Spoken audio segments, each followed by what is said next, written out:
Holy City Center Radio, this is episode 384, and I am your host, Christian Sanger. Today is Wednesday, June 26th, 2025. Hello, everyone. Welcome back to the show. Thank you so much for joining me. I hope you are staying cool. It has been hot, and will continue to be, it seems, for the foreseeable future. So be safe out there, stay cool, stay hydrated, and I hope you are doing well. It was quite the weekend, one that I was looking forward to. It was nice to have a little break from, not really doing too much. And of course, seeing my favorite band, the Dave Matthews Band, 2 nights at Credit One Stadium on Daniel Island. It was Friday and Saturday. Very much needed to be there with people, celebrating the music and having fun. And it was just, a great experience as always being there. I'm not going to bore you with show details because I highly doubt many of you care, if any. But had a really good time. Was able to meet up with people inside the show on the first night, which was nice since I didn't have a friend to go with the first night. And then the second night, I did go with a friend of mine. So that was good that, both nights, even though I was alone in the stands as far as not a friend, you don't feel alone when you're at a show where everyone's singing and having a great time. But it was nice to be able to catch up with some friends for a little bit inside the venue during the show and then have a friend on the second night. But the second night was a little weird because during the show, I'm getting breaking news text alerts that the U.S. has decided to bomb Iranian nuclear facilities. And, that's worrisome anytime we launch any sort of attack against a foreign nation, and you just never know what the fallout will be. And sometimes you don't know what the fallout is for weeks, months, years sometimes. So it was unclear what was going to happen next. Were they going to retaliate? So there was a little weirdness where I'm enjoying my Saturday night, seeing my favorite band in my happy place. And, that again, seeing those texts and be like, oh, okay, what does this mean? What's going on? And so anyway, that obviously was big news on Saturday night and into Sunday. And then, of course, Monday, sorry, I'm recording this on Tuesday. On Monday, there were some attempted retaliatory attacks, specifically some U.S. bases in Qatar. Thankfully, it appears that it was more of like a, hey, we just need to do something. And the Iranian government apparently let Qatar know that, hey, we're going to do these attacks. So they were able to like clear out, the spaces where these U.S. bases, around the U.S. bases, and prepare, these anti-missile. I don't know the exact technology, but you know how if a country fires a missile, especially in the Middle East, you hear about the Iron Dome with, Israel. There's these anti-missile. I think they're missiles themselves that go up and actually destroy the missiles so that they don't end up making it to the ground. So it's good that the U.S. was able to strike those back. I'm sorry I don't know the official terms of the technology, and I should have looked it up beforehand. But so obviously, even though it's great news that, okay, it seems like this was basically like, hey, we're just doing this because we have to. We're going to give you a heads up. So no one was injured. And it doesn't appear there was really any damage to any of the U.S. bases either. Despite that, though, it's very uneasy, a few days thinking about these things and now wondering, especially after there was supposedly a ceasefire, that both sides accused the other of violating, and Trump said both violated the ceasefire. Supposedly it's in place, but it's very shaky, the ceasefire between Israel and Iran. And so, yeah, it's been a little crazy on the world stage. I'm sure a lot of you have been paying attention to the news and have heard those stories and things, but I'm not going to get into it any further, but obviously just wanted to note it as that happened this weekend and since I last recorded a podcast. And so obviously just, a little bit of unease. It seems like everything's okay for now. And let's just hope it stays that way. But enough international and national news. It is time to get back to what you're here for, which is news from the Charleston area. Here are today's top stories. The Holy City's oldest brewery is going to close its doors for good. That's right. The Palmetto Brewing Company, which is located on Hugie Street, they will be shuttering after business on this Thursday, which is June 26th. So when you hear this, if you're listening on Wednesday, you have 2 days to get there if you want to go one last time. But yes, this was sort of expected after the Post and Courier recently had a report that said the brewery's current owners are facing legal action.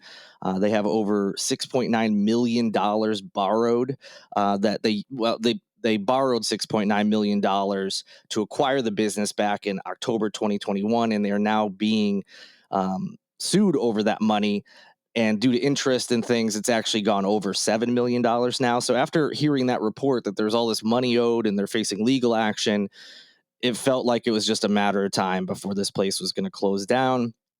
And sure enough, shortly after that story came out, I got this is how I found out, which was odd because the brewery itself didn't announce it yet. But a local band that is performing there on Thursday tagged me in a post on Instagram that was like a flyer for their show, and there was like the finale bash or whatever they called it, and they even said like we're performing on the last day of Palmetto Brewery's business, and their last day of business. And I'm like, wait, I mean, I expected them to be closing. And I go over to Palmetto's social media and websites and everything, no announcement. So it was a little strange that a band sort of broke the news, but it wasn't, we weren't sure. But, just a few hours later, the Post and Courier confirmed it with the brewery that is the case. They will be closing on Thursday. So for a little background on the company, if you didn't know it, it's called the oldest brewery because it is, but it's not as old as some people think. And that's because it was named after the Charleston area's first ever brewery, but it hasn't been in continual existence. So here's the history. The original Palmetto Brewery opened way back in 1888. It was located at the corner of Market and Haney Streets. It briefly changed its name to Germania Brewing Company in 1896, but soon reverted back to its original name. The reason for the name change, according to the brewery, was there was apparently a demand for German-style beers, and so they were trying to, draw people in by changing the name and advertising, hey, we've got those types of brews here for you. But anyway, they go back to the Palmetto name. I mean, it survived so many things, including the hurricane of 1886, the earthquake of 1887, and even the Civil War. But it was forced to finally close in 1916 due to bankruptcy. And, even if it survived the bankruptcy, Prohibition came around, I think, 4 years after that. So I would imagine obviously they wouldn't have been able to continue its operations at that point, and who knows if they would have bounced back once Prohibition was repealed. But so it lasted from 1888 all the way until 1916, so a pretty good run there. But after its closure, there was no beer of any kind brewed in Charleston for nearly 80 years. Part of that, of course, was Prohibition, but also there was laws in place. And honestly, the brewery is one of the reasons, once it did come back, this new incantation of it is what started to kick off the brewery boom here in Charleston. So in the late 1980s, two gentlemen began planning to build a brewery in Charleston. It took several years, not just of planning and building, but also, like I said, there were a lot of laws in place that, made it difficult, if not impossible, to open a brewery. So there was a lot of, campaigning to try to get laws changed and things like that. And finally, in 1993, the current version of Palmetto Brewing Company opened. So a slightly different name. The original was Palmetto Brewery. And then this business's official name was Palmetto Brewing Company. They did name the brewery as kind of a nod to the original, but also because South Carolina State Tree, of course, is Palmetto. So a lot of people think it's been in continual operation, for since the late 1800s. Maybe a pause for Prohibition if they think of it, but no, not really. But it still is the Charleston area's oldest brewery because in 1993, nothing else was here at that time, and they've been operating continually since then. Now, it took some time. I think it was like the mid 2000s when other breweries started popping up, and so really Palmetto got this whole business started, and now we have a plethora of breweries in town, as I'm sure you all know. So it's an institution. It's been here, and unfortunately for them, between the competition all around, and of course now this legal action, they just were unable to keep it going. So sad to see them go. Just something. When I moved here, it was the only brewery. At the time, I was pretty fresh out of college, and was drinking, and loved the idea of craft beers, and this is brewed here, and was like, so it was exciting to go there, and try their beers, and be like, this is the only beer brewed in Charleston, and so sad to see them go. They also I think I did it twice, maybe three times. I held like a Holy City Center anniversary party, and one of those parties was held at Palmetto Brewing. And so I was, very thankful for them letting me use their space.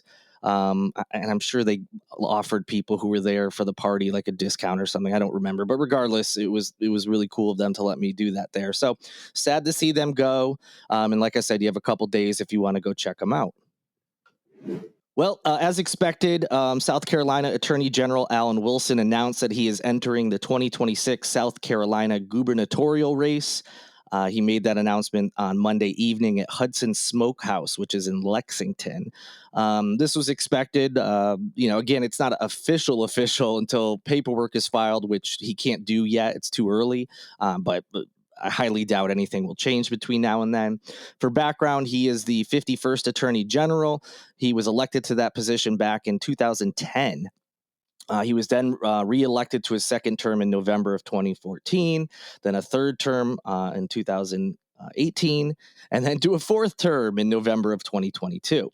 If elected, Wilson would replace Governor Henry McMaster, who has been the longest serving governor in South Carolina's history. Now, in addition to Wilson, there's another announcement, which I'm going to get to. But there is some speculation of others. We've talked about it before. Of course, U.S. Representative Nancy Mace is expected to join the race, especially since she's become a very vocal opponent of Wilson over the last handful of months, which kind of signaled that they both were going to run for governor, and that's why she was attacking him. But also, the current lieutenant governor, Pam Evett, is also expected to get into the race, but they haven't made any announcements yet. So his first official opponent, that means, is State Senator Josh Kimbrell, who announced his run for governor just a few hours before Wilson did on Monday. The 40-year-old, who is from Spartanburg County, made the announcement in an email on Monday morning, which jumped ahead of Wilson, as I said. So he got ahead of him for whatever that's worth, or if it even matters.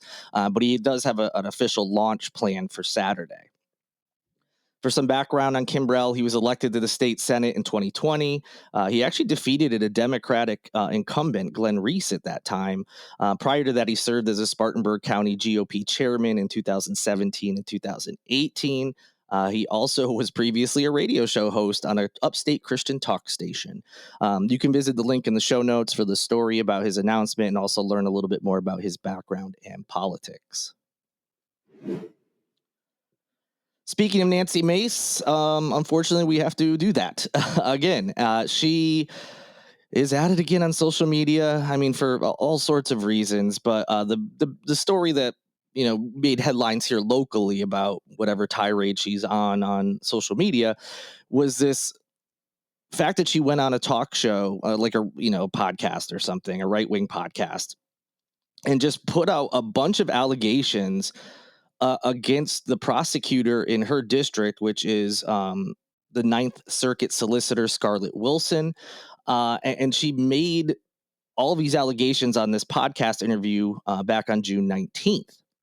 Specifically, Mace has accused Wilson of obstructing justice, leaking evidence, and turning a blind eye to victims of rape and voyeurism. Mace said on this podcast, which, by the way, is called the PBD podcast.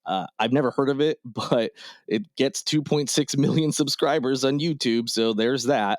It's hosted by conservative entrepreneur Patrick Bet-David. So anyway, there's background if you're interested and want to go seek it out. But basically, Mace said on this podcast that evidence has been leaked, and this is referring to Mace's allegations that she is both the victim and a witness to acts by 4 Low Country men that she is accused of sexual assault and multiple instances of photographing women without their knowledge. So she's claiming there's evidence that's been leaked in that case. she provided no proof or evidence or what exactly was leaked. So, their business as usual for her. And she believes it was Solicitor Wilson who leaked the evidence to people who shouldn't have had it, according to Mace. So Wilson, by the way, has denied all this, and I'll get to a little bit more about her response in a moment. I mean, it's just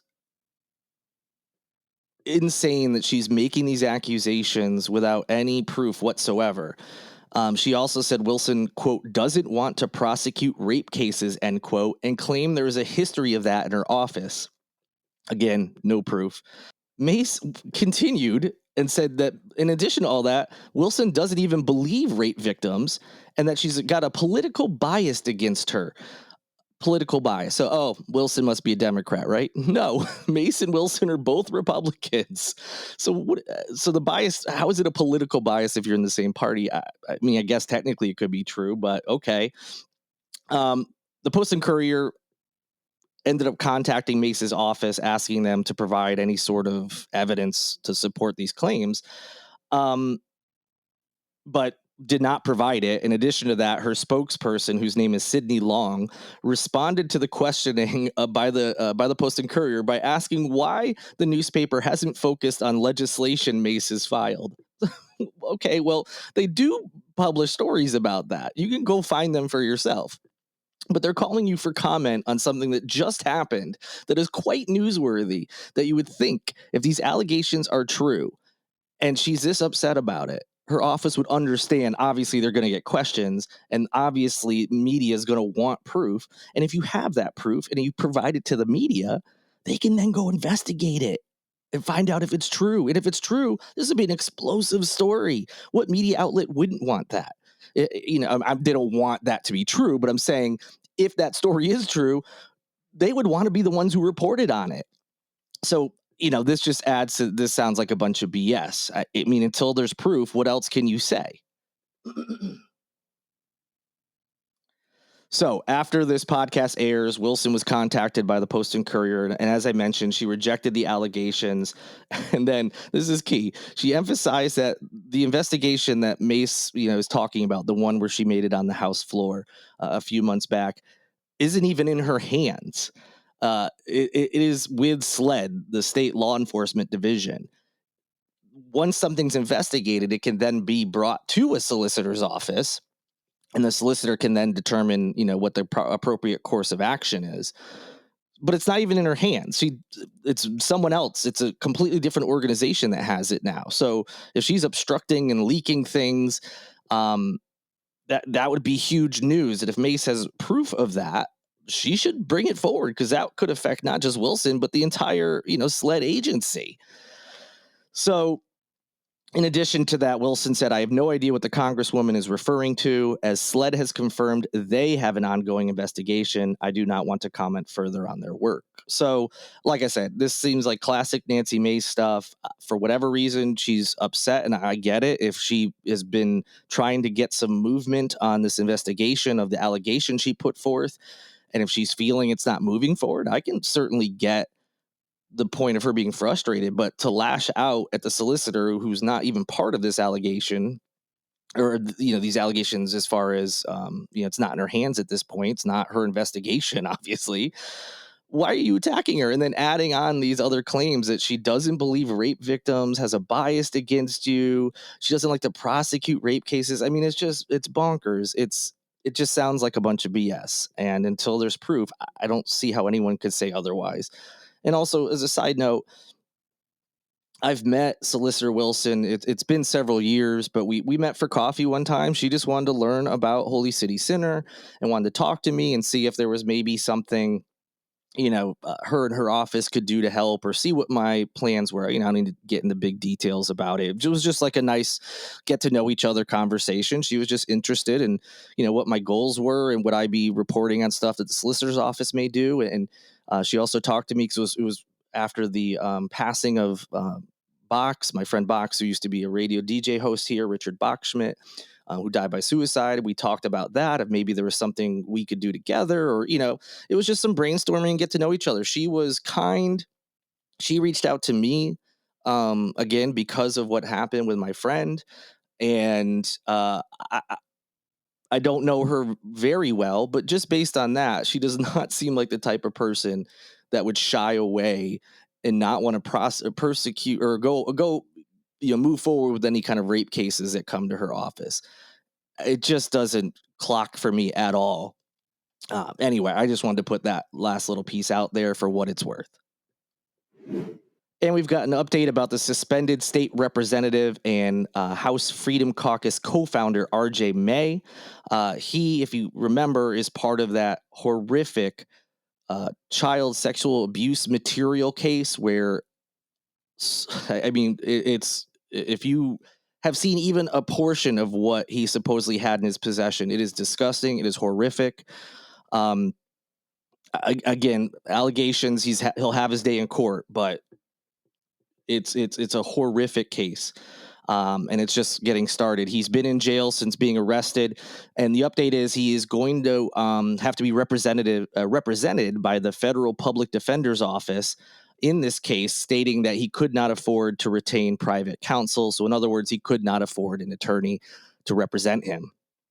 In a financial affidavit that he submitted on June 24th, the Lexington County Republican stated under the threat of perjury that he has no assets to his name beyond a 2017 Chevy Suburban.